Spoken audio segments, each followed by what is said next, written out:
गविया mart है वो 4000 कांकरेज गायों से जुड़ा हुआ है। क्या बात है। तो what are the main advantages of ghee? देसी गाय का घी ही एकमात्र ऐसा चीज है जो बॉडी के रोटी के साथ में घी खाना बहुत जरूरी है। अगर आप रोटी के साथ घी नहीं खाते हैं तो सावधान हो जाइए। बिलोना क्या होता है? बिलोना 5000 साल पुरानी एक टेक्निक है जो बिलोना घी हम बनाते हैं तो मेनली उसमें एडवांटेज क्या है? थोड़ा सा आंसर लंबा हो जाएगा बट मेरे को लंबा ही आंसर चाहिए। सिल्वर से भी दही जमता है। सिल्वर से भी? चांदी का बर्तन लेते हैं, उसके अंदर दूध डाल देते हैं, उसको च्यवनप्राश में लोग आजकल सोडियम बेंजोएट यूज कर रहे हैं, बट सोडियम बेंजोएट और विटामिन सी मिलके कार्सिनोजेनिक कंपाउंड बनाते हैं, मतलब कैंसर कोजिंग। बच्चों के लिए मॉस्किटो रिपेलेंट्स बिल्कुल अच्छे नहीं है। जो केमिकल मच्छर को मार रहा है वो केमिकल आपको भी मारेगा। What's the most unusual product made from cow? Cow dung paper. Okay, paper. जी, जिस गाय का दूध भगवान कृष्ण खाते थे उसी गाय का दूध आज हम खा रहे हैं।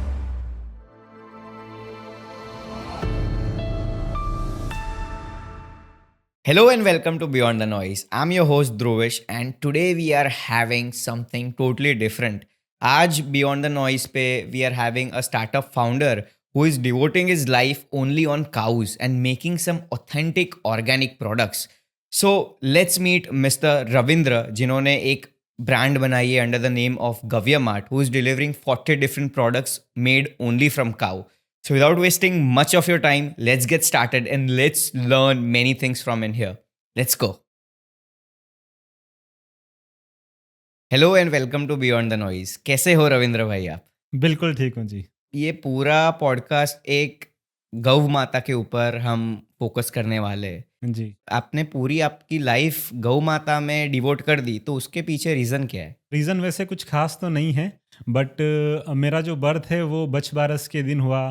परिवार के अंदर जो संस्कार मिले, शुरू से पहली रोटी गाय को दी जाती थी। हम गौशाला में जाया करते थे।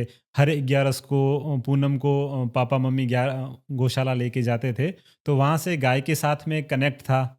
और फिर मैंने सोचा कि कुछ किया जाए स्टार्टअप, तो गाय से रिलेटेड स्टार्टअप ही शुरू कर दिया, जिसके अंदर हम लोग फिर ये सारी चीज़ें करते हैं। तो गौ माता में आपने मेनली टाइम और नॉलेज गेन करना कब चालू किया? देखिए, व्यक्ति का जो पहला नॉलेज गेन होता है वो परिवार से ही चालू होता है। तो कहानियाँ मम्मी पापा ने सुनाई, दादा दादी ने सुनाई, तो नॉलेज वहाँ से थोड़ा थोड़ा मिलने लगा। फिर हमारे खुद के घर पे भी गाय थी, तो गाय को रखते ही थे, तो कैसे दूधते हैं, कब बिलोना होता है, किस तरीके से होता है, ये सारी चीज़ें तो कॉमन थी जो सिटी में लोगों को नहीं पता होती। तो मुझे तो ये सारी चीज़ें पहले से पता थी। उसके बाद में मेरे जो फ्रेंड सर्कल था, जो मेरे को फाउंडर हैं अभी विष्णु जी, तो वो भी बहुत बड़े गोभक्त हैं। उनके पिताजी पिछले 30-40 वर्षों से गौशालाओं में सेवा दे रहे थे। बहुत बड़ी गौशाला थी, वहीं पे वर्क कर रहे थे। तो वहीं से फिर आइडिया स्टार्ट हुआ कि इसके ऊपर ही काम किया जाए। तो आपको पहला आइडिया स्ट्राइक कब हुआ? और आपने जो बिलोना बोला, तो बिलोना क्या होता है? बिलोना 5000 साल पुरानी एक टेक्निक है जो दही से घी निकालने के लिए यूज़ की जाती है। बिलोना एक इक्विपमेंट है बेसिकली, जो लकड़ी का बना होता है, और वो उसमें भी अलग-अलग जैसे चंदन की लकड़ी का बिलोना होता है, आम की लकड़ी का बिलोना होता है, सागवान की लकड़ी का बिलोना होता है। तो उस लकड़ी से भी गाय की घी जो बनता है उसके इफ़ेक्ट अलग-अलग आते हैं। अगर चंदन की लकड़ी से चर्निंग करेंगे तो उसका इफ़ेक्ट अलग आएगा, नीम की लकड़ी का करेंगे उसका इफ़ेक्ट अलग आएगा, सागवान का अलग इफ़ेक्ट आएगा। तो बिलोना बेसिकली एक मेथड है। पूरे दही को क्लॉक एंटी क्लॉकवाइज़ चर्न किया जाता है, और उससे लकड़ी का चर्नर उसमें यूज़ किया जाता है, मिट्टी का बर्तन यूज़ किया जाता है। सुबह ब्रह्म मुहूर्त में, जो सूर्योदय से 2.5 घंटे पहले ब्रह्म मुहूर्त है, उस मुहूर्त में जब ये काम किया जाए तो इसको हम बिलोना कहते हैं, बिलोना मेथड कहते हैं बेसिकली। ओके, तो आपने जो सुबह का टाइम बोला कि सुबह के टाइम में करना होता है, तो जी, जी। उसका रीज़न मेनली क्या होता है? देखिए ना, ऐसा कहा जाता है कि ब्रह्म मुहूर्त में आप जो भी चीज़ करेंगे वो आपको और ज़्यादा अच्छे से होगी। ओके। तो आप देखते हैं आजकल लोग बहुत लेट तक सोते हैं। सबसे अच्छी नींद सुबह ही आती है। उसका रीज़न यही है कि सुबह ब्रह्म मुहूर्त होता है, इसलिए आपको नींद अच्छी आती है। अगर आप उस समय पढ़ाई करेंगे तो आपको उसमें एजुकेशन अच्छा मिलेगा, आपको याद जल्दी रहेगा। अगर आप उसमें योग करेंगे या अपने व्यायाम करेंगे या और कोई एक्सरसाइज करेंगे, कोई भी चीज़ जो ब्रह्म मुहूर्त में की जाती है तो उसके इफ़ेक्ट्स डबल हो जाते हैं। उसके इफ़ेक्ट्स हमें ज़्यादा मिलते हैं, कम समय में मिलने लगते हैं। तो हमारे शास्त्रों में भी लिखा गया है कि जो बिलोना मेथड है या जो बिलोना किया जाना चाहिए, वो ब्रह्म मुहूर्त में किया जाना चाहिए। और अभी के ट्रेंड में लोग बिलोना आई गेस यूज नहीं करते। हाँ, लगभग कोई यूज़ नहीं करता हाँ। है। जब हमने शुरू किया था, तब तो कोई भी यूज़ नहीं कर रहा था। अभी कुछ-कुछ गौशालाओं ने फिर से शुरू किया है क्योंकि उसकी अवेयरनेस आई है अब लोगों के अंदर कि बाकी मार्केट में जो चीज़ें हैं या जिस मेथड से लोग बनाते हैं, वो उतना अच्छा नहीं है, उसके रिज़ल्ट्स उतने अच्छे नहीं हैं, जबकि बिलोना मेथड से बने हुए घी के बहुत अच्छे रिज़ल्ट्स हैं। आपने बोला तो मेनली उसमें एडवांटेज क्या है? बिलोना घी हम बनाते हैं, तो वो जो क्लॉकवाइज़, एंटी क्लॉकवाइज़ चर्न करते हैं, तो उससे फ़र्क क्या मेनली पड़ता है? देखिए, फ़र्क जो गाय के घी हाँ, का क्वालिटी का जो फ़र्क है ना, हाँ, वो बहुत सारे पैरामीटर्स पे डिपेंड करता है। मैं ओके। आपको शुरू से बताता हूँ, आपने जनरली बिलोना के बारे में पूछा है, बट मैं आपको बताना चाहूँगा कि कौन-कौन से पैरामीटर घी की क्वालिटी को डिफ़ाइन करते हैं। तो सबसे पहले तो मिल्क, अगर मिल्क A2 मिल्क ही होना चाहिए, भारतीय नस्ल की देसी गाय का होना चाहिए, तो हमारे पास में कांकरेज नस्ल है। तो नस्ल मतलब ब्रीड? Breed, yes. ओके, तो उसमें भारतीय नस्ल में काफ़ी सारी ब्रीड्स हैं। कांकरेज है, गीर है, थारपारकर, राठी, नागौरी, ओंगल, तो काफ़ी सारी ब्रीड्स हैं। धीरे-धीरे ब्रीड्स ख़त्म भी हो रही है। लोग उनको पालना कम कर रहे हैं, छोड़ रहे हैं। पिछले 5 सालों में फिर से एक अवेयरनेस आई है। हमारे जैसे काफ़ी लोग इस फ़ील्ड में लगे हुए हैं। गौशालाओं ने, हमने ये एक अवेयरनेस क्रिएट की है, तो अभी लोगों ने फिर से थोड़ा गाय पालन के ऊपर काम शुरू किया है। तो हम लोग अभी बात कर रहे थे कि बिलोना इस तरीके से करने से क्या फ़र्क पड़ता है। तो काफ़ी सारे पैरामीटर्स हैं जो घी की क्वालिटी को डिफ़ाइन करते हैं। फर्स्ट थिंग हो गया मिल्क का क्वालिटी, तो A2 मिल्क होना चाहिए, भारतीय नस्ल की देसी गाय, उनके दूध से बना होना चाहिए। फिर उसका जो मेथड है बनाने का, घी बनाने का, मार्केट में अलग-अलग तरीके के से घी बनते हैं। ₹400 से लेके ₹4000 केजी तक भी घी मिलता है। तो उसमें अलग-अलग रीज़न है कि वो उतना उस प्राइस में क्यों मिलता है। तो थोड़ा-सा आंसर लंबा हो जाएगा, बट मैं मेरे को आपको लंबा ही आंसर चाहिए क्योंकि ये पूरा कॉन्वर्सेशन हमको जी। उतना इंसाइटफुल करना है कि मेरे को भी नहीं पता था कि बिलोना का मीनिंग क्या होता है। और अभी लोग पहले के ज़माने की मेथड्स को वो देख के इंस्पायर होके अभी वो इंटीग्रेट या उनके लाइफ में ला रहे हैं, तो एक बेटर रिवॉल्यूशन क्रिएट कर पा बिल्कुल, रहे हैं हम। बिल्कुल। तो जो आपने बोला कि ये सब इम्प्रोवाइज़ करके एक अच्छी प्रोडक्ट बनाते हैं, तो मैं तो मतलब मेरे को तो बहुत सुनने का मन हो रहा है ये सब में, इसलिए गो ऑन या। देखिए, जो भी पुरानी टेक्निक्स थी, चाहे वो किसी भी चीज़ की थी, वो बहुत ही सोच समझ कर बनाई गई थी। उनके पीछे प्रूवन साइंटिफिक रीज़न्स थे कि वो क्यों बनाई गई। हमारे पूर्वजों ने जो भी किया ना, वो बिना किसी रीज़न के नहीं किया। भारतीय संस्कृति, सनातन संस्कृति में जो भी चीज़ है, वो किसी न किसी रीज़न की वजह से है। तो स्पेसिफिकली अभी हमारी बात चल रही है गाय के बारे में, घी के बारे में, तो बिलोना के बारे में। तो इसमें मैं बताऊँगा कि ब्रीड के बारे में मैंने आपको बता दिया कि घी की क्वालिटी कैसे डिफ़ाइन करती है अलग-अलग पैरामीटर्स पे।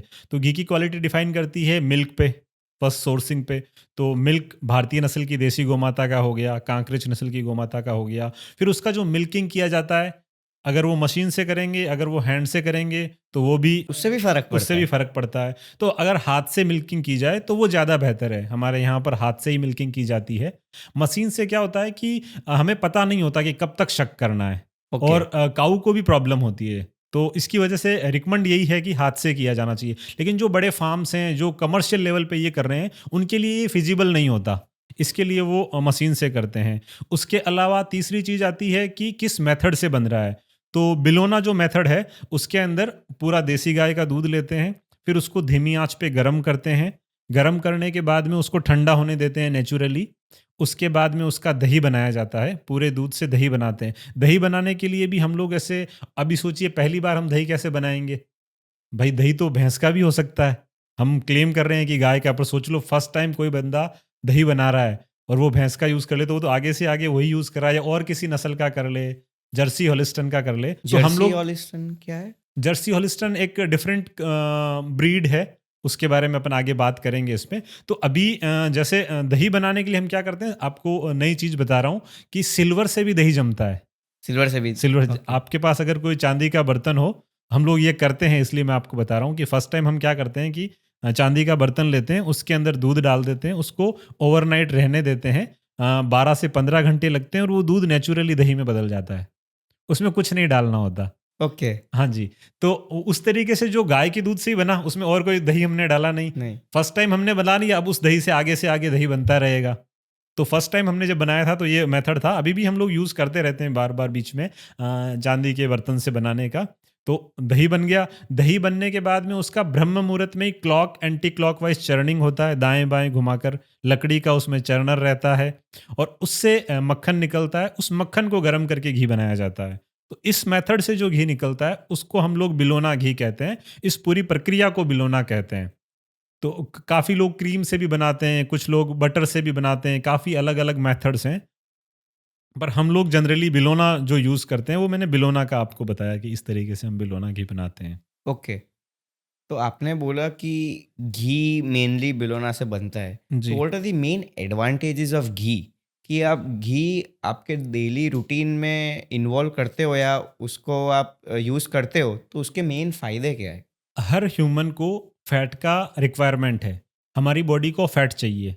किसी भी रूप, किसी भी फॉर्म में उसको आप, जैसे आप कार्बोहाइड्रेट्स देते हैं, आप चपाती खा रहे हैं और फैट बिल्कुल नहीं ले रहे, तो आपकी बॉडी क्या करेगी, उसमें मैकेनिज़्म है कि वो कार्बोहाइड्रेट से फैट में कन्वर्ट करेगी और उसको डिपॉज़िट करेगी, स्टोर करेगी, ताकि टफ़ टाइम में वो उसको फिर से फैट टू कार्बोहाइड्रेट में कन्वर्ट कर लें।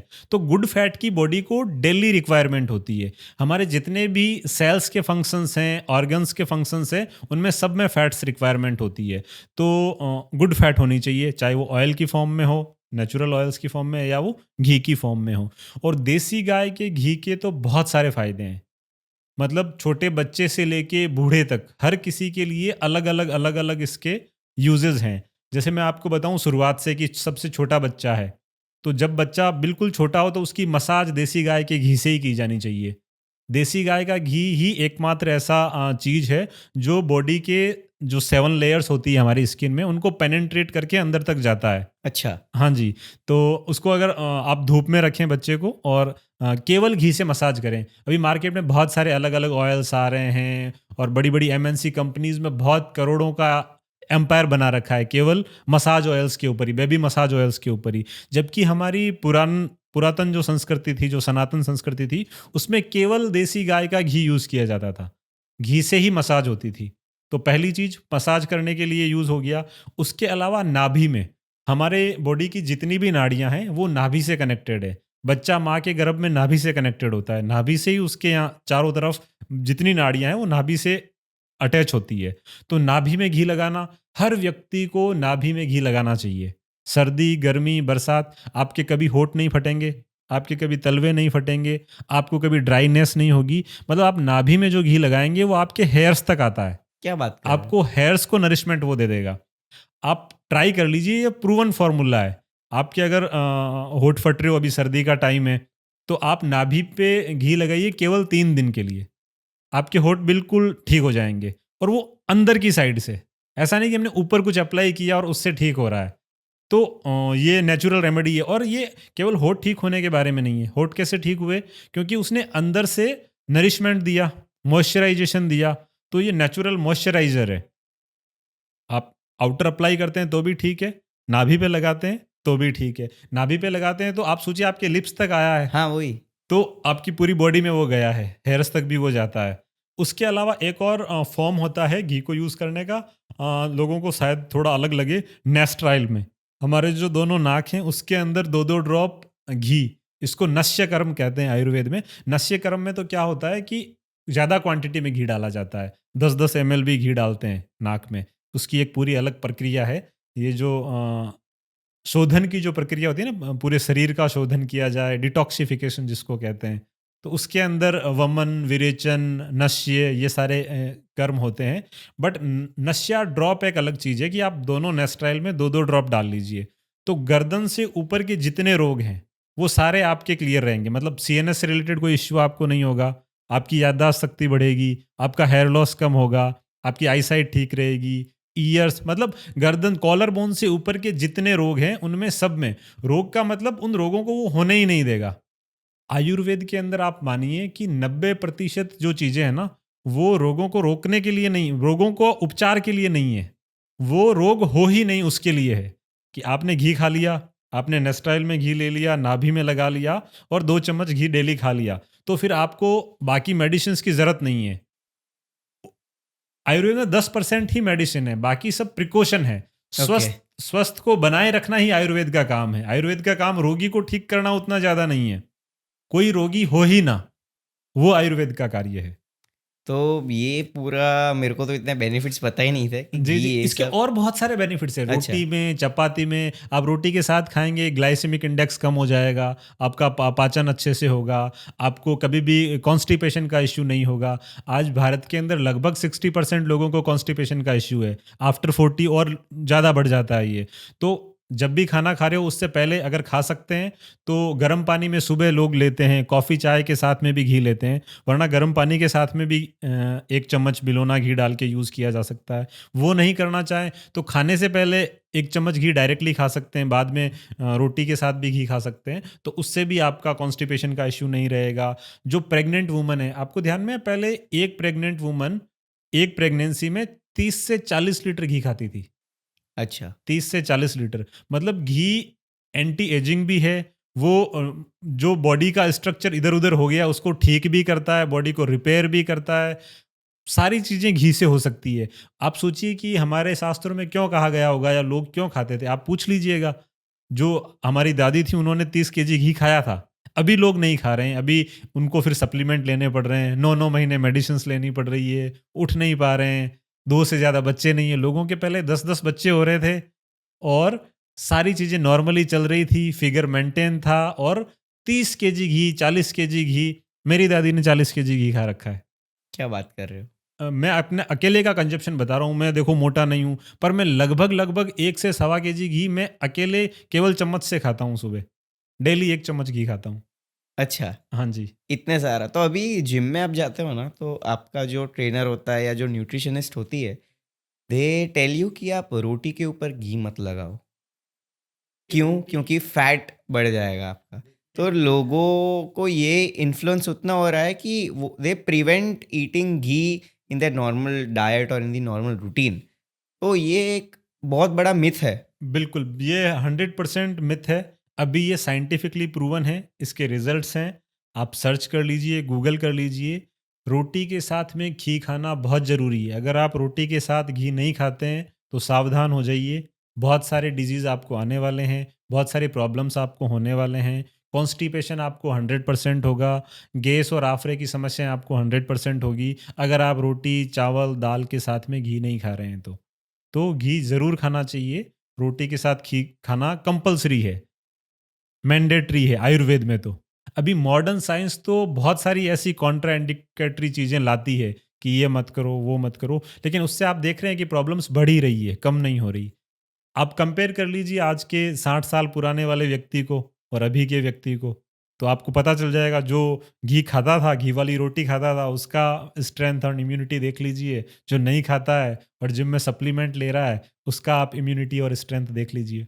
अभी एक डेटा आया था हमारे पास कि जो अभी की हमारे पापा लोगों की जनरेशन है, they are having their threshold level of living around 70। Yes, और वो लोग कंपेयर करें कि अभी जो हिसाब से हम लोग जेन जी कंजम्पशन कर रहे हैं, मेयोनीज का, पिज़्ज़ा का, डिफरेंट प्रिजर्व्ड सॉसेस, जो वैसे फूड जिसमें पैकेज फूड, तो वो सब के हिसाब से आपका लाइफ स्पान बहुत डिटोरिएट हो रहा है बिल्कुल हो कि रहा है। आगे की लाइफ में हो सकता है कि 40-50 साल आपका मेन थ्रेशोल्ड हो। जब भी बोल रहे हैं ना कि 40-50 साल के हिसाब से ही आप जी पाओगे, और फिर वो जेनेटिकली आगे आप व्हेन यू आपका बच्चा होगा, तो वो भी वैसे ही डिप्राइव्ड हो जाएगा कि उसकी भी लाइफ स्पैन वैसे ही होगी। तो वो सब से हम कैसे बच सकते हैं with organic method and Ayurveda? 100% ये होने वाला है। आपने साइंटिफिकली डाटा देख ही लिया है और ये चीज़ 100% होने ही वाली है, इसको रोका नहीं जा सकता। अगर हम इसी लाइफ़स्टाइल में जीते रहे तो। पहली चीज़ तो पैकेज फूड बंद ही हो जाना चाहिए, जहाँ तक हो सके। जहाँ नहीं अवेलेबिलिटी है वहाँ चलता है, पर जहाँ तक हो सके पैकेज फूड बिल्कुल ना खाएँ। जो भी पैकेज फूड है, कोई भी चीज़ अगर नेचुरल है, आप एक एप्पल को टेबल पे रख दीजिए, वो धीरे-धीरे उसमें बैक्टीरियल ग्रोथ होगी और वो खराब हो जाएगी, ठीक है? अब कोई बंदा एप्पल जूस बना रहा है, कुछ भी बना रहा है, एप्पल से कोई भी प्रोडक्ट बना रहा है और उसकी एक्सपायरी 2-2 साल है, डेढ़-डेढ़ साल है, तो वो कैसे मेंटेन कर रहा है? प्रिजर्वेटिव लोग यूज़ कर रहे हैं। हर चीज़ जो भी पैकेज फूड है आप देखिए, लेबल पढ़िए, बहुत ज़रूरी है लेबल पढ़ना। लिखा होता है कि प्रिजर्वेटिव यूज़ किया गया है, सोडियम बेंजोएट यूज़ किया गया है और बहुत ही खतरनाक है सोडियम बेंजोएट ह्यूमन हेल्थ के लिए।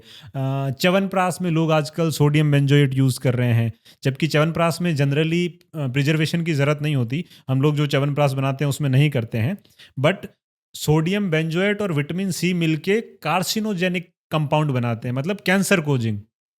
आप देखिए, मतलब इस बहुत सारी डिटेल्स में जाने की ज़रूरत नहीं है। मैं तो आपको सिंपल एक फंडा देता हूँ कि आज से 50 साल पहले जो लोग करते थे, आपकी दादी जो करती थी, वो लाइफ़स्टाइल फ़ॉलो करोगे, तो आपका लाइफ़ स्पैन बढ़ जाएगा। अभी जेन ज़ी जो फ़ॉलो कर रहा है, वो फ़ॉलो करोगे तो घट जाएगा। अब वो आपके ऊपर है कि आप कहाँ जाना चाहते हैं, क्या करना चाहते हैं। तो बहुत डिटेल्स में इसमें नहीं जाएँगे, बहुत सारी चीज़ें हैं, ऐसी-ऐसी चीज़ें हैं जो अभी कंट्रोवर्शियल हो जाएगा बोल देंगे तो, कि पैकेज फूड में ये मिला होता है।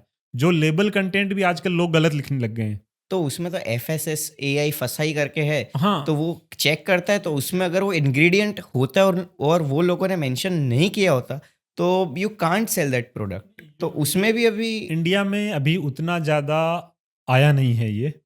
हालाँकि फ़ॉरेन कंट्रीज़ में है और फिर भी चलता है।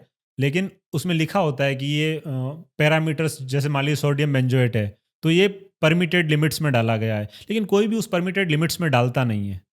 सब लोग उससे ओवरडोज़ ही करते हैं। क्यों करते हैं? लंबे टाइम तक उसको चलाना है प्रोडक्ट को। ग्राहक की भी ये आदत हो गई है। आप अभी ब्रेड लेने जाओगे, तो बोलेंगे भाई खराब नहीं होनी चाहिए। जिस बंदे की ब्रेड खराब नहीं हो रही, आप उसकी लोगे। मान लो एक ब्रांड आपको बोलता है इसको सेम डे यूज़ करना है। एक ब्रांड बोलता है कि आप 5 दिन आराम से यूज़ करो, तो आप 5 दिन वाला प्रेफ़र करोगे ना। तो वो 5 दिन कैसे चलेगी सोचो? आप आटा लगा के रखते हो, तो वो तो खराब हो जाता है। अगर उसको खराब होने से बचाना है तो कुछ तो डालना पड़ेगा। क्या डालेंगे? जो उसमें बैक्टीरियल ग्रोथ नहीं होने देगा। तो अगर बैक्टीरियल ग्रोथ वो उस प्रोडक्ट में नहीं होने दे रहा, जब वो आप इंटेक करोगे तो आपकी बॉडी में जो गुड बैक्टीरिया है, वो उनको भी ग्रोथ नहीं होने देगा। तो आपकी बॉडी के गुड बैक्टीरिया को वो धीरे-धीरे किल कर देगा। आप खराब फूड पहले से ही खा रहे हैं, जंक फूड पहले से ही खा रहे हैं। मतलब लाइव फूड खा ही नहीं रहे हैं, डेड फूड ही खा रहे हैं, जो ऑलरेडी डेड है अच्छा। ना? तो फिर उससे लाइफ कहाँ मिलेगी? लाइव फूड खाएँगे तो लाइफ मिलेगी। तो उसके लिए वेजिटेबल्स, फ्रूट्स खाइए, वेजिटेबल्स खाइए, बाकी जो कच्ची चीज़ें हैं वो खाइए। जो चीज़ें 2 से 3 दिन में ख़राब होती हो ना, वो सबसे बढ़िया चीज़ें हैं। और जिन चीज़ों का लाइफ स्पैन ज़्यादा है, फूड की बात कर रहा हूँ स्पेसिफिकली, जो खाने-पीने की चीज़ें हैं, तो जितने लंबी जिनकी लाइफ है, उतना ज़्यादा उसमें प्रिजर्वेशन है। सिंपल लॉजिक ये है। पहली चीज़ तो कोशिश ये करो कि प्रिजर्वेशन वाला खाना ही ना पड़े, नेचुरली खाएँ हम। ऑर्गेनिक प्रोडक्ट्स आजकल हर जगह अवेलेबल हैं। और हेल्थ हैबिट्स को थोड़ा-सा चेंज करेंगे, तो लाइफ स्पान को बढ़ाया जा सकता है और जो लाइफ की क्वालिटी है, उसको बढ़ाया जा सकता है।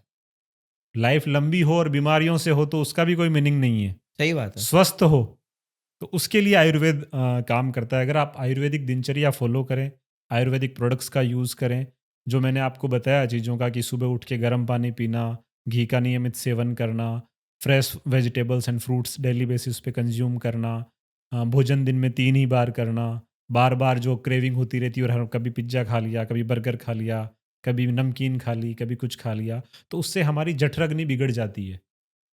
जठराग्नि, जठराग्नि एक जठराग्नि का मतलब होता है, जठर यानी पेट।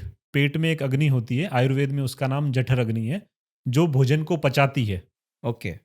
तो हमारे जठर में जो अग्नि है, वो भोजन को पचाती है। तो जैसे ही कोई आप फूड उसको देते हैं, तो जठराग्नि प्रज्वलित होती है और उस फूड को डाइजेस्ट करती है।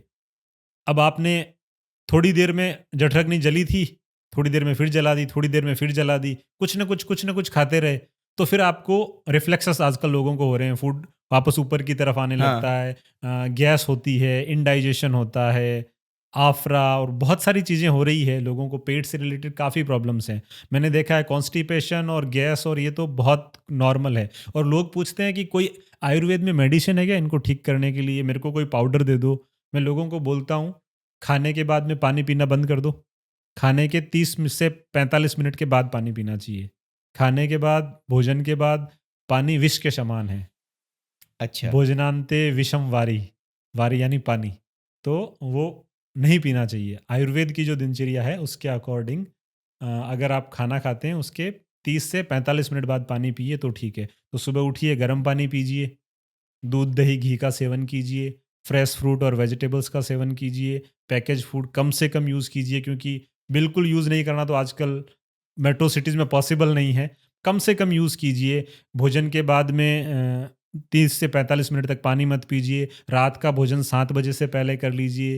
रात को 10 बजे के बाद जागिए मत। सुबह 6 बजे के बाद सोइए मत। तो आपको कोई बीमारी होगी ही नहीं। अगर आप आयुर्वेदिक दिनचर्या का फॉलो करेंगे, मैं आपको डिटेल्स भेज दूँगा। आयुर्वेदिक दिनचर्या मैं डिस्क्रिप्शन में भी डाल दूँगा। तो आप देख लीजिएगा कि किस-किस तरीके, केवल आपको उसको फॉलो कर लेना है। कोई रोग हो भी गया है, तो वो रिकवर होने लगेगा। अगर आप स्वस्थ हैं, तो एक आपका स्वस्थ ही डेली रहेंगे। रूटीन अच्छा हो, कि एक कोट भी उसमें था कि व्हेन यू स्लीप, आप पहले सो जाते हो और जल्दी उठ जाते हो, तो उसमें आपकी बॉडी की साइकिल पूरी अलग फ्रेम हो जाती है, बिल्कुल, जिससे आपका बॉडी का level, water level, BP, blood pressure, diabetic जो पेशेंट है वो सब नेचुरली रिकवर होने लगता है। देखिए, जितने केमिकल्स हम अभी ले रहे हैं, हाँ। जितनी मेडिसिन्स हम अभी ले रहे हैं ना, वो हमारी बॉडी, ऐसा कोई केमिकल नहीं जो बॉडी नहीं बना सकती। तो जैसे मान लो किसी को बीपी है ना, तो बॉडी नेचुरली बीपी को काउंटर करने के लिए ऑटोमेटिक उसका मैकेनिज्म है ही। रात को 10 बजे से सुबह 4 बजे तक, 5 बजे तक ये मैकेनिज्म चलता ही है। हर किसी की बॉडी में चलता है। तो बॉडी क्या करती है कि जैसे मान लो आपको कोई इश्यू है, आप केवल टाइम पे सोना शुरू कर दो और भोजन थोड़ा-सा कम कर दो। जितनी आपकी भूख है उससे थोड़ा कम कर लो। तो बॉडी ऑटोमैटिक उसको रिपेयर करना शुरू, ये रात का जो टाइम है ये रिपेयरमेंट के लिए ही बना है। नींद के लिए, नींद हम लेते हैं, उसके बाद में ब्रेन काम कर ही रहा होता है, बॉडी पार्ट काम कर ही रहे होते हैं और उसके अंदर वो सारी चीज़ें हो ही रही होती है। जैसे मान लीजिए किसी का बीपी बढ़ा हुआ है, तो ऑटोमैटिकली बॉडी ऐसे हार्मोन सीक्रेट करेगी जो बीपी को कम करेगा। अगर आपका लाइफ साइकिल आप मेंटेन रखो, डेली टाइम पे सो रहे हो, डेली टाइम पे उठ रहे हो और दिनचर्या का पालन कर रहे हो, तो ये सारी चीज़ें होगी ही नहीं। अगर किसी को हो गई है तो वो रिकवर हो जाएगी। बट अगर आप डिस्टर्ब करते रहोगे, कभी 2 बजे सो रहे हो, सुबह 11 बजे उठ रहे हो, दूसरे दिन और किसी समय सो रहे हो, तो इससे साइकिल डिस्टर्ब हो जाता है। जो इनर वॉच है बॉडी की, वो डिस्टर्ब हो जाती है। तो उसकी वजह से भी रोग पैदा होते हैं। ओके। हाँ जी। तो मेनली अभी आपने गौ सेवा और गौ क्रांति के ऊपर भी बहुत सारा किया है जो मैंने देखा है। जी। तो वो अगर आप शोकेस कर पाते हो कि there are different breeds of cows, जी, और जी। इंडियन ब्रीड भी है और बाहर की भी ब्रीड है, तो उसमें जो मेन डिफरेंशिएशन फैक्टर है कि उन दोनों को डिफरेंशिएट कहाँ और कौन से पॉइंट से करते हैं, तो उसके ऊपर आप थोड़ा हमको बताओ। असल में जो श्वेत क्रांति आई थी ना, भारत के अंदर एक हरित क्रांति आई थी, एक श्वेत क्रांति आई थी, जो दूध का प्रोडक्शन बढ़ाने के लिए की गई थी। तो उस समय मिल्क प्रोडक्शन को बढ़ाने के लिए जर्सी और हॉलिस्टन गाय, जर्सी, फ्रीजियन, हॉलिस्टन, जो आप देखते हैं ना वाइट और ब्लैक के कॉम्बिनेशन वाली जो गायें होती है, वो गायें लाई गई क्योंकि उनका मिल्क प्रोडक्शन कैपेसिटी ज़्यादा था। वो फीडिंग भी ज़्यादा लेती थी, बट उनका मिल्क प्रोडक्शन कैपेसिटी ज़्यादा था। भारतीय नस्ल की जो गायें थी, उनका मिल्क प्रोडक्शन कैपेसिटी कम था। तो ये व्हाइट रिवॉल्यूशन उस समय, उस टाइम के लिए ज़रूरी था। उसको गलत तो नहीं कह सकते, क्योंकि उस वक़्त मिल्क की कमी थी देश में। लोग कैल्शियम की कमी से जूझ रहे थे, बच्चे कुपोषण का शिकार थे, तो सरकार को ये करना पड़ा। लेकिन आज के समय में जर्सी और हॉलिस्टन, मैं आपको कह रहा हूँ कि आपके पास अगर दूध नहीं है तो मत पीजिए।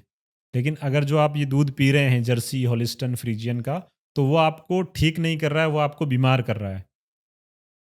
नहीं अवेलेबल है तो मत पीजिए। लेकिन देसी गाय का अवेलेबल हो तो आप देसी गाय का पीजिए, नहीं तो मत पीजिए। अभी मैं आपको ब्रीड्स के बारे में थोड़ा बता देता हूँ।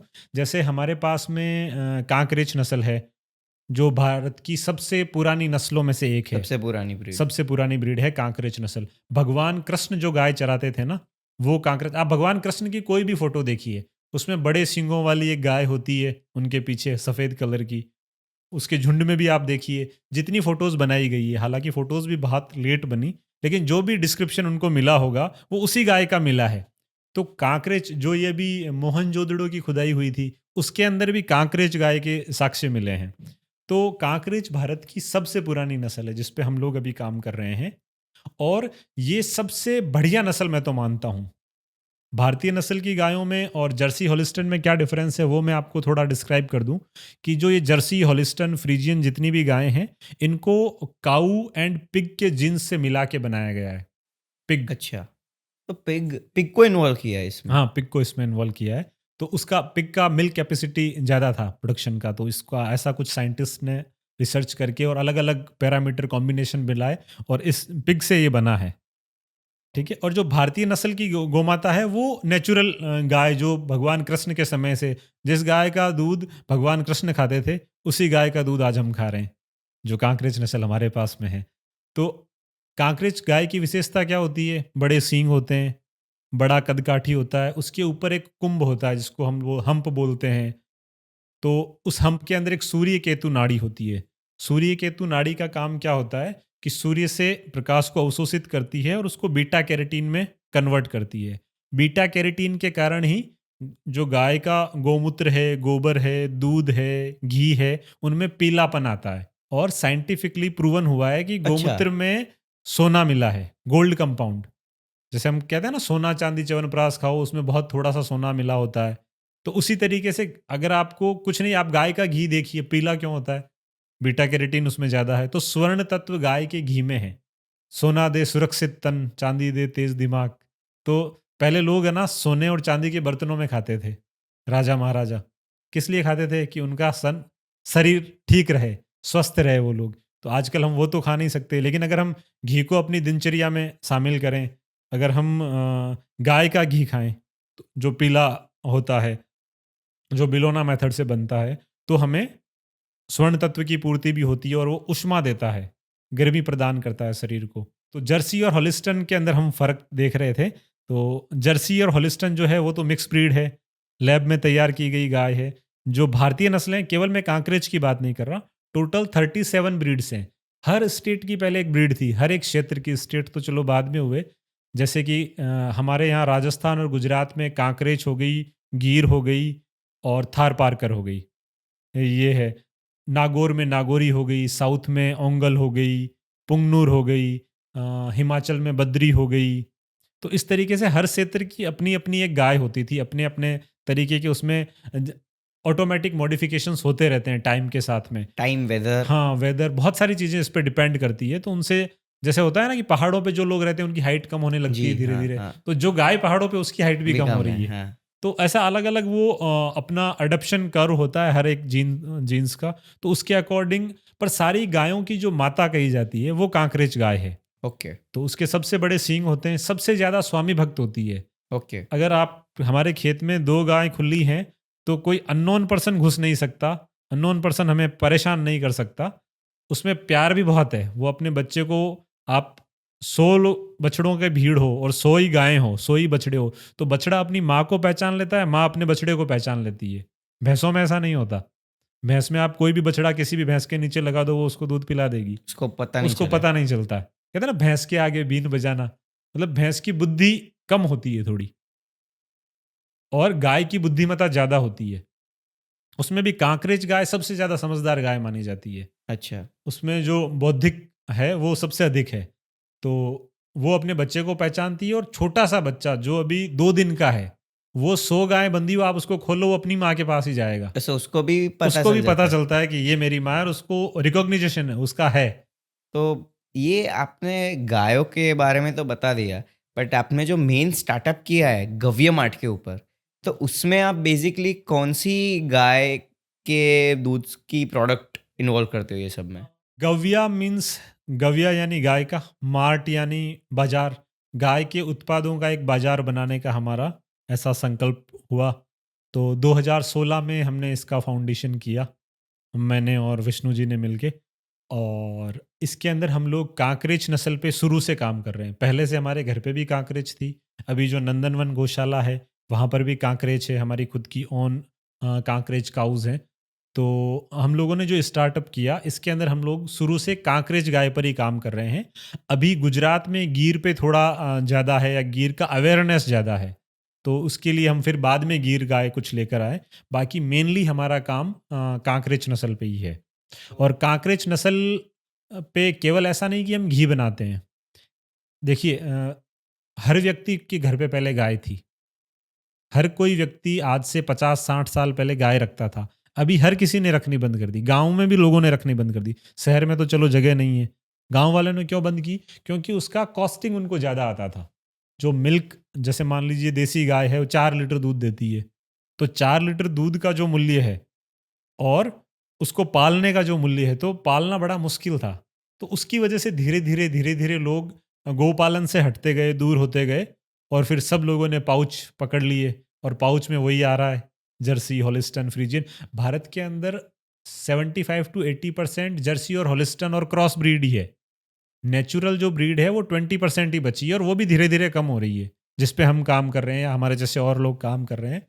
तो नेचुरल ब्रीड्स को बचाना बहुत ज़रूरी है और उसको बचाए रखने के लिए उसको इकोनॉमिकली वाइबल करना होगा। भाई आप गाय, मैं आपको बोल दूँ गाय रख लो, अगर वो प्रॉफ़िटेबल नहीं है तो आप नहीं रखेंगे। अगर मैंने गाय को वाइबल बना दिया, अगर उसको प्रॉफ़िटेबल बना दिया, तो फिर कोई भी गाय रखेगा। मैं कह रहा हूँ कि जब हमने 2014 में ये काम शुरू किया था, तो ऑनलाइन में कोई घी नहीं बेचता था। यू आर हम द लोग फर्स्ट। हम लोग फर्स्ट थे जो बिलोना घी लेकर आए थे और ऑनलाइन में बेचते थे। ऑनलाइन बाकी चीज़ें बिकती थी, जैसे जो जनरल घी बिकते थे वो बिकते ही थे। लेकिन ट्रेडिशनली बिलोना घी नहीं बिकता था। वो क्यों नहीं बिकता था? क्योंकि लोगों को लगता था कि यार घी कौन ऑनलाइन खरीदेगा? 2014 में तो ऐसा एरा भी नहीं था। अभी तो 10 एक मिनट्स पूरा डिलीवरी आ गई है। क्विक लेकिन कॉमर्स इज दी। क्विक, हाँ, क्विक कॉमर्स आ गया। लेकिन 2014 में जब हमने शुरू किया, तो गाय का घी बेचने वाले 1-2 लोग थे। कोई था ही नहीं। तो हम लोग जब बिलोना का कॉन्सेप्ट लेके आए कि भई बिलोना ऐसा होता है, इस तरीके से बनाया जाता है। लोगों में हमने अवेयरनेस, जैसे आपको नहीं पता था आज की बिलोना क्या है, तो लोगों को बिलोना वर्ड ही नहीं पता था। हम लोगों ने इसीलिए इसका नाम बिलोना घी रखा। बिलोना कैसे बनाया जाता है, कैसे किया जाता है। तो रूट कोज़ हमारा यही था कि गाय बचे, गाय सस्टेनेबल हो और गाय प्रॉफ़िटेबल हो। गाय प्रॉफ़िटेबल होगी। आज हमको देखने के बाद में 50 और लोग आ गए जो बिलोना घी बेच रहे हैं, बिलोना घी बना रहे हैं और वो बहुत अच्छी बात है। मैं बहुत हैप्पी हूँ कि लोग ये काम कर रहे हैं। और भी कोई व्यक्ति है जो ये गाय का कार्य करना चाहता है, चाहे घी बनाना चाहता है, चाहे पंचगव्य प्रोडक्ट्स बनाना चाहता है, किसी को भी हमारी हेल्प चाहिए तो हम लोग हेल्प देते हैं। अगर हमारे प्लांट पे आकर वो देखना चाहें, रुकना चाहें, समझना चाहें, अपने गाँव में करना चाहें, तो हम उसके लिए पूरी हेल्प उसकी करते हैं। तो हमें ये नहीं है कि और लोग आ रहे हैं, क्यों आ रहे हैं? ये कॉन्सेप्ट लाए और वो कॉन्सेप्ट घर-घर जाए। हमारा मिशन जो है वो यही है कि हर घर में गाय पले और गाय इकोनॉमिकली वाइबल हो।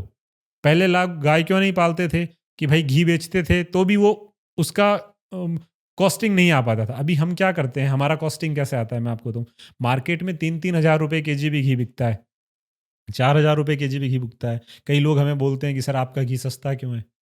तो हम लोग केवल घी नहीं बेचते, हमने काऊ को सस्टेनेबल बनाने के लिए क्या किया, काऊ का हर प्रोडक्ट बेचा। जैसे गोमूत्र की बात करते हैं, गाय 5 चीज़ें देती है। सबसे पहला गोमूत्र, गाय जब से पैदा होती है, तब से लेके आखिरी सांस तक वो गोमूत्र तो करेगी। तो हम लोग दूध से महँगा गोमूत्र बेचते हैं। अच्छा। ₹120 का 500 एमएल, यानी कि ₹260 लीटर हो गया। तो दूध अभी ₹100 लीटर बिक रहा है जनरली देसी गाय का। तो गोमूत्र हम बेचते हैं। गोमूत्र से बनी हुई मेडिसिन्स हम लोग बेचते हैं। उसके अलावा गोबर आ गया, तो गोबर काऊ डंग्स हम लोग बेचते हैं। हवन कप्स काऊ डंग के बना के बेचते हैं। काऊ डंग से धूप स्टिक बना के बेचते हैं। काऊ डंग से धूप कौन बना के बेचते हैं। अभी फॉरेन में ये कॉन्सेप्ट बहुत पॉपुलर है, हमारे यहाँ तो नहीं है, कि गाय का गोबर लोग जलाते हैं अपने घर में। गाय का गोबर लिया, उस पे घी डाला और उसको जलाया। उससे जो एनवायरनमेंट बनता है ना, वो बैक्टीरिया को किल करता है, नेचुरल एटमॉस्फेयर पैदा करता है और उसको जलने से जो महक आती है, वो हमारे ब्रेन के लिए अच्छी है, काम करती है बॉडी को। तो फॉरेन में ये कल्चर है, धीरे-धीरे हम लोग इसको, इंडिया में था ही। लोग पहले धूप करते थे, हाँ। जोत करते धूप। थे अपने हाँ, घर में। हाँ, हाँ। वीकली लोग जोत करते थे या एकादशी के दिन या पूनम के दिन वो लोग करते थे। उसका रीज़न यही था कि वो डिटॉक्स, वो पूरे जो एनवायरनमेंट है, जैसे मान लो कोई कमरा है, तो उसके अंदर बैक्टीरिया किल हो गए। आपका जो ह्यूमन हेल्थ है वो इम्प्रूव हो गया। ऑक्सीजन का, वैसे तो किसी चीज़ को जलाते हैं तो कार्बन डाइऑक्साइड बनती है, निकलती है, बट आप गोबर और घी को जलाते हैं तो ऑक्सीजन निकलती है। वो प्लांट्स के लिए अच्छी है, ह्यूमन्स के लिए अच्छी है। हमारे शास्त्रों में कहा गया है ना कि जब अगर आप ध्यान करने बैठो तो पास में घी का दिया लगा के बैठो। पूजा करते हैं तो दिया लगा के क्यों? हर एक चीज़ जो सनातन संस्कृति में थी उसका कोई रीज़न था, मैंने आपको पहले बताया।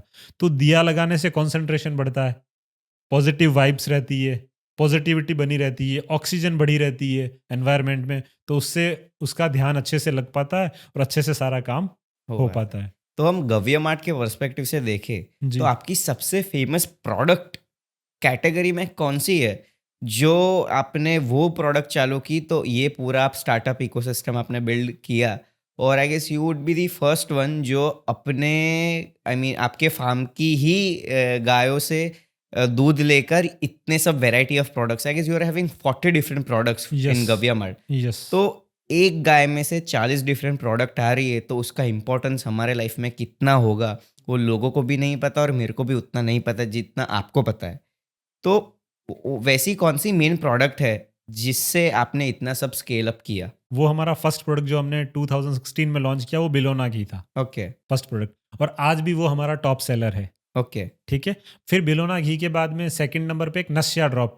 मैंने आपको बताया कि नशिया ड्रॉप। नस्या ड्रॉप मैंने आपको ओके, बताया कि आयुर्वेद में रोज नश्य करना चाहिए। ओके। तो जो लोग आयुर्वेद को मानते हैं, आयुर्वेद को जानते हैं, काफ़ी लोग हैं भारत में जो जानते हैं, और उनको ऐसा था कि घी यूज़ करना पड़ता था, घी बोतल में जमा हुआ है, तो नस्ये रेगुलरली लोग यूज़ करने लग गए। हमने उनको गाइड भी किया, बताया, थोड़ी उसके लिए अवेयरनेस भी हमने क्रिएट की। तो सेकंड जो हमारा टॉप सेलर है वो नस्या ड्रॉप है। हर किसी को नस्या यूज़ करना चाहिए। 2 साल से बच्चे से लेके 80 साल तक के बुजुर्ग तक हर कोई नस्ये यूज़ कर सकता है।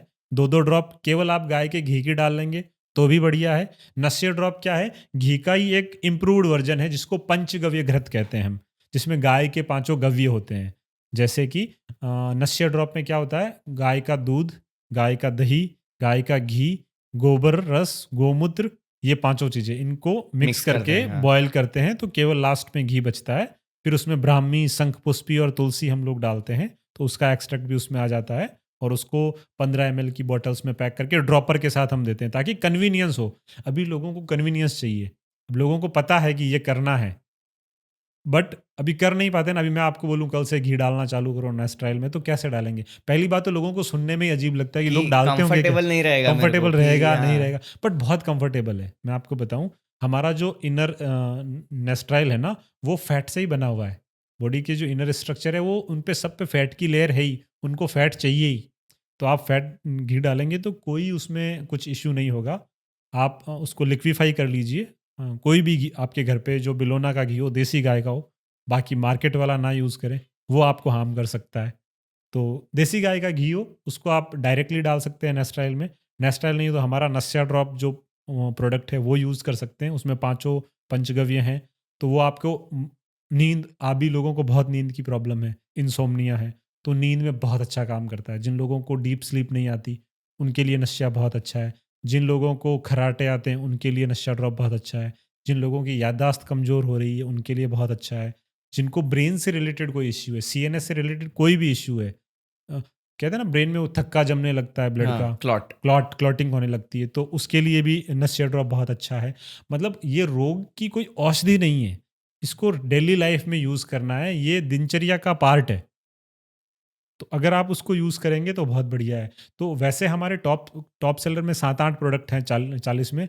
पहला हमारा बिलोना घी हो गया, दूसरा हमारा देसी काऊ घी है जो हम क्रीम मेथड से बनाते हैं, वो हो गया। फिर हमारा नस्या ड्रॉप हो गया। फिर पंचगव्य से हमने हवन कप्स बनाए हैं गाय के गोबर से, वो हो गए। धूप स्टिक्स हो गई। उसके अलावा हमने ओन ग्रोन आंवला जो है हमारे, उनसे आंवला कैंडीज़ बनाई है। वो तो गाय से कनेक्टेड नहीं है, बट यस, आपके फार्म में जो आंवला यस, हो रहा है हाँ, उससे आप उससे बनाते हम हो। लोग बना रहे ओके, हैं।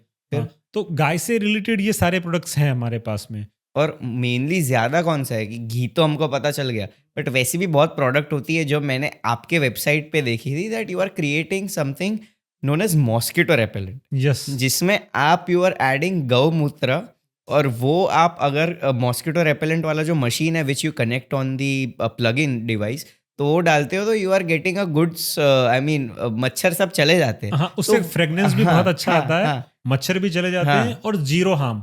तो वो तो मेरे को समझ में ही नहीं आया कि वो कॉन्सेप्ट आपने कैसे इम्प्रोवाइज किया पूरा? इम्प्रोवाइजेशन का ऐसा था कि हर चीज़, मैं आपको कह रहा हूँ, आने वाले 20 साल के अंदर गोमूत्र आईवी के अंदर यूज़ होगा। क्या बात कर डायरेक्टली रहे हो? इंजेक्ट करेंगे लोग। इतनी इसके महत्व हैं। मतलब जितने मिनरल्स मिट्टी में होते हैं ना, उतने सारे मिनरल्स गोमूत्र में हैं। ठीक है? तो गोमूत्र के बहुत सारे इफ़ेक्ट हैं। गोमूत्र anti bacterial, anti fungal, anti viral सारी चीज़ें हैं। डिटॉक्सिफिकेशन करता है। जैसे मान लीजिए मैं गोमूत्र पे ये भी आपको बताता हूँ कि गोमूत्र भी हमारा एक बेस्ट सेलर प्रोडक्ट है। गोमूत्र जैसे आप अभी मार्केट से सब्जियाँ खरीद के लाते हैं। कई लोग ये कर रहे हैं, मैं आपको वो चीज़ें नहीं बता रहा हूँ। जो लोग प्रैक्टिकली कर रहे हैं हमारा प्रोडक्ट लेके, मैं वो बता रहा हूँ कि सब्जियां जैसे आप लेके आए, उन पे बहुत सारा पेस्टिसाइड हो सकता है जो ऊपर से छिड़का गया है उनको ग्रोथ देने के लिए, साइन देने के लिए।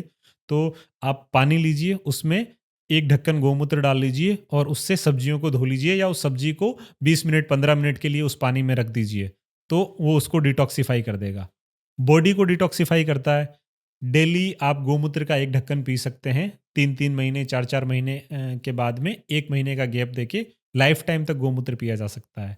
तो जितने मिनरल्स आपको चाहिए बॉडी में, जो ट्रांस एलिमेंट्स हैं, वो सारे के सारे गोमूत्र में अवेलेबल हैं।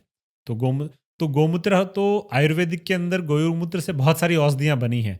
तो गोमूत्र एंटीबैक्टीरियल, एंटीफंगल का काम करता ही था। तो हम लोग मॉस्किटो के बारे में ढूँढ रहे थे, क्योंकि मॉस्किटो रिपेलेंट कैसे बना कि बच्चों के लिए मॉस्किटो रिपेलेंट्स बिल्कुल अच्छे नहीं हैं। जो केमिकल मच्छर को मार रहा है, वो केमिकल आपको भी मारेगा। उसका छोटा लंग से उस पे कम काम कर रहा है, उसकी या उस पे ओपेसिटी कम है उसकी इसलिए यस, आपको हार्म नहीं कर रहा, हार्म नहीं कर रहा। बट हाँ। बट धीरे-धीरे उसका इफ़ेक्ट आ ही रहा है। तो जो छोटे बच्चे हैं उनके लिए नहीं होना चाहिए। तो हम लोग क्या कर रहे थे, हर्बल से ही कुछ बना रहे थे कि भई नीम ले लिया, तुलसी ले लिया, यूकेलिप्टस ले लिया, सिट्रेनोला ले लिया। तो हमने सोचा गोमूत्र को भी डाल के देखें उसका कैसा रिज़ल्ट रहता है, कैसा इफ़ेक्ट रहता है। तो हिट एंड ट्रायल वाला मेथड हमने यूज़ किया। तो गोमूत्र से जब इसको बनाया तो इसके बेस्ट रिज़ल्ट्स आए और फ्रेगनेंस भी बहुत अच्छी आई। जो लोग पहले, पता है, लोग गोमूत्र छिड़कते थे पवित्रता के। आज भी आप कोई पूजा करवाओ, किसी पंडित जी को बुलाओ तो वो गोमूत्र छिड़कते हैं। वो गोमूत्र छिड़कने का, गोबर से लीपने का लॉजिक क्या था कि वो एंटीबैक्टीरियल है। कहीं पर भी आपने गोबर से लीप दिया, वो स्टेराइल हो गया। उसमें फिर कोई बैक्टीरिया है ही नहीं, हार्मफुल बैक्टीरिया नहीं है। सो रविंद्र जी, आपके वेबसाइट में देर आर 2 डिफरेंट घीज, एक बिलोना घी है एंड एक नॉर्मल घी है। So being a normal user, अगर मैं आपके वेबसाइट पे स्क्रॉल कर रहा हूँ और सर्फ कर रहा हूँ और उसके ऊपर मेरे को 2 ऑप्शन मिल रहे हैं, तो मेरे को कौन सा सिलेक्ट करना चाहिए? हमारे 2 वैराइटीज़ हैं घी के अंदर, देसी काऊ घी एंड बिलोना घी। तो देसी काऊ घी जो टिन में आता है वो हमारा अराउंड 999 पर लीटर है, और बिलोना घी जो हमारा है वो 1600 रुपीज़ पर लीटर है अभी। तो जो 999 वाला घी है वो क्रीम से बनाया जाता है, वो उसमें बिलोना मेथड हम लोग यूज़ नहीं करते हैं। It's an a modern method. इसके अंदर क्या होता है कि पूरी दूध से पहले क्रीम निकालते हैं, उस क्रीम को फिर हम लोग कर्ड उसमें डालते हैं, उसको कल्चर्ड करते हैं, और दूसरे दिन उसका चर्निंग करके मक्खन बनाते हैं, और उस मक्खन से हम लोग घी बनाते हैं। इस मेथड का बेनिफिट ये है कि जैसे मेरे पास 100 लीटर मिल्क है और उससे मैंने इसकी मिल्क सेपरेशन किया, तो 95 लीटर स्किम्ड मिल्क मुझे मिल जाएगा और 5 लीटर क्रीम बचेगी। तो उस क्रीम पे ही मुझे काम करना है। 95 लीटर मिल्क मैं सेल कर सकता हूँ, तो उससे मेरे को एक रेवेन्यू एडिशनल मिल गया। इसकी वजह से वो थोड़ा चीप है, बट वो बिलोना मेथड से नहीं बना है, वो मॉडर्न मेथड से बना है। तो ज़्यादा बेनिफिशियल बिलोना वाला ही है, जो ट्रेडिशनल बिलोना मेथड से बना है। पूरे बिलोना मेथड में हम क्या करते हैं, वही 100 लीटर दूध है, पूरे दूध को गर्म किया, ठंडा किया, उसका दही बनाया, दही को क्लॉक एंटी क्लॉक चर्निंग किया, ब्रह्म मुहूर्त में चर्निंग किया, उससे मक्खन निकाला, उसको गर्म किया, और उससे फिर जो मक्खन बना उसको गर्म किया और उससे घी बना। तो ये बिलोना मेथड है। अभी मार्केट में अधिकतर लोग जो यूज़ करते हैं वो बहुत चीप रेट का घी यूज़ करते हैं, 600-700 रुपीज़ का पर लीटर जनरली लोग यूज़ करते हैं। तो हम लोगों को एक ऑप्शन देना चाहते हैं कि आप 999 पे शिफ्ट होइए, क्रीम वाला है। क्योंकि देखिए, बिलोना घी हर कोई परचेज़ भी नहीं कर पाता। जैसे बहुत सारा इंडियन ऑडियंस जो हमारा है वो मिडिल क्लास या लोअर मिडिल क्लास है, तो हमको उनके लिए भी तो प्रोडक्ट बनाने हैं। तो अगर मान लीजिए 1600 रुपये केजी है, तो एक जनरल परिवार के अंदर 2 से 3 केजी घी महीने में लगता है, तो एक बड़ा अमाउंट हो जाता है। तो आप 999 से शुरू कर सकते हैं। अगर आप ऑलरेडी 600-700 वाला यूज़ कर रहे हैं तो 999 में मूव करना ईजी है। वो भी गाय का घी है, गाय के घी के गुण उसमें भी है, तो उससे आप शुरू कर सकते हैं। Bilona is a very different thing, वो बिल्कुल वो मेडिसिनल लेवल की चीज़ है, तो उसको आप यूज़ करते हैं तो वो और ज़्यादा बेनिफिशियल है।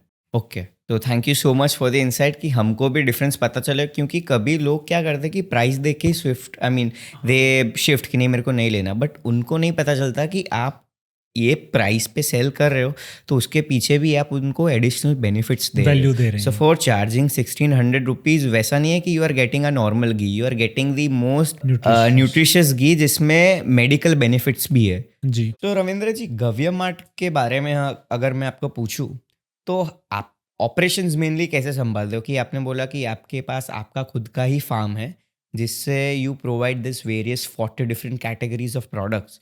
तो गव्य मार्ट, और जैसे कोई कस्टमर है जिसको ऑनलाइन ऑर्डर करना है, तो आपकी वेबसाइट है या कैसे आप ऑपरेट करते हो? लॉजिस्टिक्स क्या है इसके? गव्या मार्ट जो है उनकी ऑफिशियल वेबसाइट है गव्या मार्ट की, www.gavyamart.in। वहाँ से आप ऑर्डर कर सकते हैं और ऑल ओवर इंडिया हम लोग डिलीवरी प्रोवाइड करते हैं। हमारा टाई अप जो है वो शिप रॉकेट के साथ में है और जनरली हम लोग ब्लू डार्ट कुरियर से शिपिंग करते हैं, तो उसके थ्रू सारी चीज़ें हो जाती है। और मेनली आपने बोला कि ये डिफरेंट प्रोडक्ट्स है, तो सबसे ज़्यादा घी जाता है या कोई ऐसी कोई प्रोडक्ट है जो ज़्यादा लोगों को पसंद आती है और लोग लेते हैं? सबसे ज़्यादा तो घी जाता है, उसके बाद में हवन कप्स हैं, नस्या ड्रॉप है, च्यवनप्राश है, ऐसे काफ़ी प्रोडक्ट्स हैं। बाकी मेनली हमारा जो हीरो प्रोडक्ट है वो घी है और उसमें भी बिलोना घी है। बिलोना घी है। हाँ जी। ये सही है। और सेकेंडली मेरा मेन क्वेश्चन इसमें ये था, और मेरे को इसके ऊपर ही करना था कि लॉजिस्टिक्स आप कैसे संभालते हो? कि लॉजिस्टिक्स, जैसे मैंने आज आपकी वेबसाइट से बिलोना घी ऑर्डर किया है, राइट? तो आप कितने दिन में मेरे को वो डिलीवरी प्रोवाइड करते हो, और वो घी की एक एक्सपायरी डेट क्या है जिससे मैं एक सूटेबल टाइम पीरियड तक उसको यूटिलाइज करके मैं यूज़ कर सकता हूँ उसको? देखिए, हम लोग जो घी बनाते हैं वो जी। फ्रेशली बनाते हैं पूरा। आज जो घी बना है वो 2 दिन बाद डिस्पैच हो जाता है। ओके। हमारा कोई स्टॉक रखने का उसका कोई सिस्टम ही नहीं है। अहमदाबाद में हमारा वेयर हाउस है और इसके अंदर हमारे पास में Blue Dart courier, delivery courier, इन सब कुरियर्स के साथ में हमने टाई अप कर रखा है। तो भारत के किसी भी कोने से अगर कोई बायर ऑर्डर करता है तो विदिन 7 डेज़ सबको मिल जाता है। ऑल मेट्रो सिटीज़ में 2 डेज़, 3 डेज़। और अभी हम लोग जल्दी ही इस पे ब्लिंकिट पे भी आने वाले हैं, तो अच्छा। 10 मिनट्स, 15 क्विक मिनट्स कॉमर्स में भी अभी गव्य मार्ट इन्वॉल्व हो रहा है। बिल्कुल, क्विक कॉमर्स में बहुत जल्दी आ रहे हैं। तो आपने आपका फ्यूचर प्लान क्या सोच रखा है कि व्हाट विल बी गव्य मार्ट आफ्टर 10 इयर्स? 10 इयर्स के बाद में मेरा फ्यूचर प्लान तो ये है कि हर घर में पहले तो गाय के प्रोडक्ट्स पहुँचे। हर एक घर में गव्या मार्ट के प्रोडक्ट्स होने चाहिए। हर किचन शेल्फ पे बिलोना घी होना चाहिए। हमारा नहीं हो पर लोगों को अवेयरनेस आए, गाय का घी हो। अगर पूरी दुनिया को तो हम दे मिलावट भी नहीं होती है, सकते, हाँ। तो मैं चाहता हूँ कि गाय फिर से लोग पालें, अपने यहाँ रखें। नहीं रख पाएँ तो जो लोग रख रहे हैं उनसे लें और हर घर में गाय का घी और गौमूत्र यूज़ हो। ये मेरा एक एम है। तो अगर आप मैनिफेस्ट कर पाते हो और 10 साल के बाद ये पॉडकास्ट आप देखोगे and you are at certain level, तो आपको भी लगेगा कि नहीं, मैंने जो मेहनत की थी तो मैं एक सर्टेन लेवल पे पहुंचा हूँ। बिल्कुल। देखिए, गौ सेवा करते हैं ना तो गाय बहुत कुछ देती है। हमारे पास कुछ नहीं था। बहुत ही बेसिक से शुरू किया था। कोई हमने इसमें फंडिंग अभी तक ली नहीं है। न कभी हमने अपने घर से 1 रुपया लिया। बिल्कुल छोटे से लेवल से 2 केजी घी पर डे बेचने से शुरुआत की थी और अभी लगभग 10 सीआर का टर्नओवर है लास्ट ईयर का। क्या बात कर रहे हैं? तो गाय की सेवा करेंगे तो सब कुछ अपने आप मिलने लगेगा। 10 साल बाद क्या होगा मुझे ध्यान में नहीं है, न मैंने सोचा है। बट मेरा टर्नओवर बेसिस पे और वो बेसिस पे मेरा मैनिफेस्टेशन नहीं है। मेरा ये है कि हर घर में गव्या मार्ट का प्रोडक्ट होना चाहिए, गाय का प्रोडक्ट होना चाहिए। अभी आप एक अच्छा रिवॉल्यूशन ला रहे हो कि जो 100 या 200 साल पहले जैसे लोग जी रहे थे। आपने बोला कि that your grandmother was taking around 40 KG ghee, वो अपने डेली पूरे लाइफ में उन्होंने खाया है। जी, तो आप वो ही प्रोसेस वापस ला रहे हो बिल्कुल। और एक रिवॉल्यूशन क्रिएट कर रहे हो जिससे अभी की नेक्स्ट टू नेक्स्ट जनरेशन है वो भी वैसे पुराने जैसी हो सके। तो that's a very great initiative Ravindra ji, कि हमको भी पता चले कि ये सब हम हमारे लाइफ में इन्वॉल्व करेंगे तो उससे बहुत ज़्यादा फ़ायदा हो पाएगा। बिल्कुल। देखिए, करना भी चाहिए। मैं आपको बोलता हूँ कि अगर आपको स्वस्थ रहना है, बहुत सारी चीज़ें पढ़ने की, देखने की, सुनने की ज़रूरत ही नहीं है। आप अपनी दादी को फ़ॉलो करना शुरू कर दीजिए कि वो क्या करती थी, कितनी बजे उठती थी, क्या खाती थी, कैसे रहती थी, क्या उनकी दिनचर्या थी। वो फ़ॉलो करेंगे तो ऑटोमेटिक सारी चीज़ें फ़ॉलो होने लग जाएगी। तो गव्या मार्ट यही कह रहा है कि back to basics, back to the roots. तो आपका एक पॉइंट आया होगा जब आपने स्टार्ट किया और आपको लगता है कि मैंने इन्वेस्ट बहुत कर दिया but I am not getting that sort of returns. अगर हम एंटरप्रेन्योरशिप के माइंडसेट से देखें, as you are the founder of that startup, तो वैसा कोई पॉइंट था आपके लाइफ में? नहीं, वैसा कोई पॉइंट तो नहीं आया कि किसी टाइम हमें ऐसा महसूस हुआ हो कि इन्वेस्ट कर दिया और ऐसा नहीं आ रहा है। कोविड के टाइम में थोड़ा-सा लगा था कि उस टाइम जब स्टार्टिंग में सब कुछ बंद हो गया था, फूड कैटेगरी तो जल्दी ही गवर्नमेंट ने चालू कर दी थी, तो गव्या मार्ट पे उतना कोई इम्पैक्ट नहीं आया। बहुत सारे बिजनेसेस पे इम्पैक्ट आया उसका, लेकिन उस टाइम थोड़ा सा लगा था कि हमने इतनी सारी चीज़ें कर रखी है, इतनी गाय हमारे पास है, इतना दूध हम ले रहे हैं, घी बनाएंगे, फिर इसका करेंगे क्या अगर कोविड लंबे टाइम तक एक्सटेंड होता है, नहीं सेल होता है। तो उस टाइम थोड़ा सा एक कंसर्न आया था। उसके अलावा गौ माता की इतनी कृपा है कि ऑर्डर्स पेंडिंग होते हैं, लोग ऑर्डर दे देते हैं बल्क वाले कि भाई हमें 50 केजी चाहिए, तो हमारे पास कई बार होता नहीं है। आप भी मेरा आज का ऑर्डर ले लेना। बिल्कुल। आपका फार्म का जो है, आपने बोला कि वो कहाँ पे है, आई मीन क्या है, कितनी गाय है वहाँ पे, और कौन से अलग कैटल्स वहाँ पे आप पाल रहे हो? जी, हम लोग कांकरेज गाय पर काम कर रहे हैं। श्री नंदनवन गोधाम महातीर्थ करके हमारा गौशाला है, जो बनासकांठा के अंदर है। Sherpura village, post Kansari, Banaskantha district में है, और बिल्कुल विलेज एरिया है। हमारा खुद का लैंड है, वहाँ पर उसका चारा उगता है सारा। गौशाला है, गौशाला में एक बड़ा टेम्पल है, गौ माता की मूर्ति है, एक तालाब है जहाँ से गायें पानी पीती है। मतलब उनको पूरे पूरे साल वर्षा जल मिलता है, नेचुरल वाटर मिलता है, फ्री ग्रेजिंग करती है। और इसके साथ हम लोग एक कॉन्सेप्ट ये और लेके आए हैं, जो फ्री ग्रेजिंग काउज है। हमारा जो घी बनता है वो फ्री ग्रेजिंग काउज के मिल्क से बनता है। तो हमारी जो गाय है वो अरावली क्षेत्र में चरने के लिए जाती है। तो जो गव्या मार्ट है वो लगभग 4000 कांकरेज गायों से जुड़ा हुआ है। हमारी खुद की जो गाय हैं वो लगभग 1000 जैसी काउज हैं, उसमें से 300 के अराउंड मिल्किंग काउज है हमारे पास में। लेकिन जो पूरा परिवार है वो 4000 गौमाताओं का परिवार है हमारे क्या पास बात में, है। और उन सब का हम लोग मिल्क ले रहे हैं। और फ्री ग्रेजिंग सारी की सारी, जो अरावली के क्षेत्र में चलने वाली, जो जिनकी मर्जी से जो खाना है वो खाए, क्या बात, वो जो फ्रीडम, नदी का पानी पिए। गायों के अंदर बहुत सेंस होता है कि सर्दी में क्या खाना है, गर्मी में क्या खाना है। अगर आप घर पे फीडिंग दोगे तो आप एक सिंगल काइंड ऑफ फीडिंग दोगे कि भाई गेहूं का चारा डाल दिया है, बाजरे का चारा डाल दिया है, जवार डाल दी। जब गाय फ्री ग्रेजिंग करती है ना, तो उसका बेनिफिट, उसका मिल्क का न्यूट्रिशनल वैल्यू अलग ही होता है कि उसको जो पसंद है। ऐसा नहीं होता कि हम फ्रीडम से खाएं। एक तो एक होता है कि जेल, जिसमें आपको एक फिक्स डाइट मिलेगा डेली। एक होता है कि आप घूम के कुछ भी खाओ, आप एक जंगल में हो, जो चीज़ आपको पसंद हो। तो गायों के लिए हमको जो चीज़ें लगता है कि ये घास है, बट वो हर्ब्स होती है अपने आप में, तो काउस के लिए वो बहुत बेनिफिशियल होती है। तो हमारी काउस वो हर्ब्स यूज़ करती है, और उससे जो मोस्ट न्यूट्रिशियस मिल्क निकलता है, उससे मोस्ट न्यूट्रिशियस घी हम लोग बनाते हैं, बिलोना घी, और वो सर्व करते हैं सोसाइटी को। क्या बात है। अभी मेरे को वही, I mean I was thinking that people have that perception that when you are living in a metropolitan city, कि आप दिल्ली, मुंबई, अहमदाबाद कहीं पे हो, और when you are into IITs और एनआईटीज, यार कोई बड़ी कॉलेज में हो, तो ही एक आपको आइडिया, बल्ब आपके दिमाग में जगता है कि I want to create something groundbreaking, और मेरे को कुछ क्रिएट करना है। बट मैं उतना मोटिवेट हो गया आपकी स्टोरी से that when you are living in the village, और आपने ये पूरा एक माइंड पे पूरा प्लान आउट करके ये एक पूरा स्टार्टअप क्रिएट किया, and current you are generating revenue of ₹10 CR। So that's invincible. I mean मैं तो वही हो गया कि वैसा कोई हम थ्रेशोल्ड नहीं कर सकते कि आईआईटी, एनआईटी या कोई स्पेसिफिक कॉलेज वाला बंदा ही ये कर सकता है। कोई भी गांव में रहने वाला जो बंदा है ना, ये वो काम कर सकता है।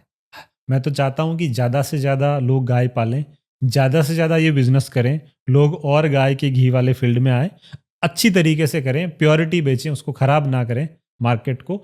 बाकी जितने ज़्यादा, हमारा कंजप्शन कितना बड़ा है, 140 करोड़ का देश है, और 80% लोग एडल्ट्रेटेड खा रहे हैं। गवर्नमेंट की रिपोर्ट है कि 80% of the people are using adulterated milk. ये गवर्नमेंट की बात है, कहीं सुनी सुनाई बात नहीं है।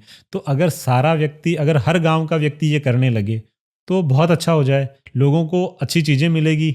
मैं ऐसा नहीं कहता हूँ कि हर व्यक्ति गव्या मार्ट से ही ले, भाई दूध तो हम हर दुनिया में नहीं दे सकते। वैसे हम मिल्क पाउडर जल्दी ही लेकर आने वाले हैं, तो हर जगह पे जो लोग दूध यूज़ नहीं कर सकते वो मिल्क पाउडर से दूध बना के यूज़ कर पाएंगे गव्या मार्ट का। बाकी आपके आसपास जो अच्छी गौशाला हो, जो व्यक्ति गाय पालता हो, आप उसको प्रमोट कीजिए, सपोर्ट कीजिए, उसको सपोर्ट कीजिए। मेरा कहने का मतलब यही है। और मार्केट बहुत बड़ा है, इंडियन मार्केट बहुत बड़ा है, और अभी हमारा प्रोडक्ट भी एक्सपोर्ट हो रहा है। यूएस से, सिंगापुर से रेगुलर बेसिस पे हमें ऑर्डर आ रहे हैं, और हम लोग वहाँ भेज रहे हैं, और वो 3x प्राइस दे रहे हैं, क्योंकि शिपिंग चार्जेस बहुत ज़्यादा हो जाते हैं। ये फ्रेजाइल भी है, लिक्विड भी है, तो 3x प्राइस दे के भी लोग परचेस कर रहे हैं। मतलब डिमांड तो है, और ऐसा नहीं है कि ये कोई रॉकेट साइंस है। हर कोई इसको कर भी सकता है। बस यही है कि आपको प्योरिटी रखनी पड़ेगी और लोगों को ट्रांसपेरेंट रहना पड़ेगा चीज़ों के साथ। ट्रांसपेरेंट रहेंगे, प्योरिटी देंगे तो अपने आप चीज़ें आगे बढ़ेगी। तो इसमें एक वर्ड है that you are known as a organic founder. Organic founder वो है कि जो दूसरे सेम डोमेन के स्टार्टअप को भी सपोर्ट करते हैं because you are having love with the cows, कि आपको वो प्रमोट करना है कि जो गाँव माता है उसको मेरे को बचाना है। You are not into revenue कि मेरे को पैसा ही कमाना है। तो इसके ऊपर एक स्पेसिफिक वर्ड है that mister Ravindra is an organic founder. So ये सब चीज़ें सुन के आई वॉज सो अमेज्ड, और you know I think that audience who are listening to this insights, वो लोग भी बहुत सारा नॉलेज इसमें से कंज्यूम कर पाएंगे और अपने डेली लाइफ में इंडल्ज करेंगे। दैट वो घी वाला है, गौमूत्र है, and how you know milk products which are been delivered from the cow are you know having a greater advantage in your life. So on to that हम एक मस्त छोटा सा रैपिड फायर गेम खेलते हैं आपके साथ मिस्टर रविंद्र जी। सो आप रेडी हो तो मैं स्टार्ट कर देता हूँ। रेडी हो? हाँ जी। So, if Gau Mata could talk, what would she say to humans? I am your mother, use my milk, not the HF and jersey। Okay. What's the most surprising thing you've learned about Gau Seva? गौ सेवा से मुझे ये surprising चीज़ पता चली, किसी भी business में जब आप बिजनेस करते हैं तो थक जाते हैं, इसके अंदर आपको एनर्जी मिलती है। Every day you are energise. What's the most unusual product you've ever seen which is made from cow? Cow dung paper, Okay, paper. Papers भी बनते हैं काउडंग से। तो And what's the funniest customer review you've ever read? एक review हमें आया था customer का कि मैं आपका घी खा के ऐसा लग रहा है जैसे स्वर्ग में आ गया हूँ, बट मेरे को लगता है कि मेरा कोलेस्ट्रॉल मून पे चला जाएगा। तो उसको ऐसा लगता था। And if you could have any animal as in marketing mascot, what would it be? Kankrej का। What's the most surprising thing that influences customer purchasing decisions? कि वो क्या देख के गव्य मार्ट से ऑर्डर करते हैं? Authenticity. And what's the most rewarding part of your work? Beyond the money satisfaction. How do you find beyond the noise?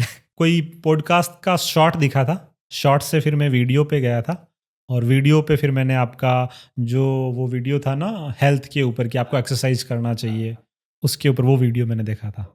So thank you so much Mr. Ravindra ji to come on this platform कि आप Beyond the Noise podcast पे आए और हमने एक अलग domain पे बात की on the cows. So आपके व्यूज़ क्या है कि how do you like the platform of podcast, कि आपको Beyond the Noise कैसे लगा? बहुत बढ़िया लगा, आपका इनिशिएटिव बहुत अच्छा है। मेरे को बुलाने के लिए सबसे पहले तो आपका बहुत बहुत धन्यवाद।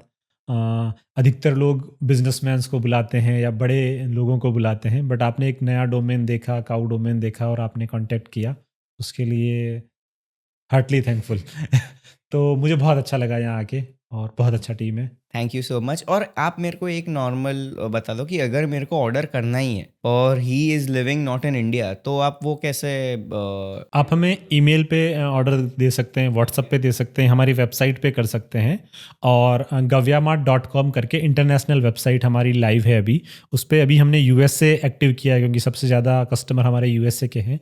जल्दी ही उसके अंदर और भी कंट्रीज़ ऐड ऑन होती जाएगी, तो हर कहीं से आप कर सकते हैं। बाकी नंबर और ईमेल आईडी आपको दे ही रखा है, तो वहाँ पे आप अगर ऑर्डर देंगे तो हम किसी भी कंट्री में, ऐसी कोई कंट्री नहीं है जहाँ हम नहीं भेज सकते, हर कंट्री में अवेलेबिलिटी है और हम लोग शिप करते हैं। उसके लिए DHL के साथ में हमने टाई अप कर रखा है, तो DHL से शिप हो जाएगा। Thank you so much for coming on our show mister Ravindra.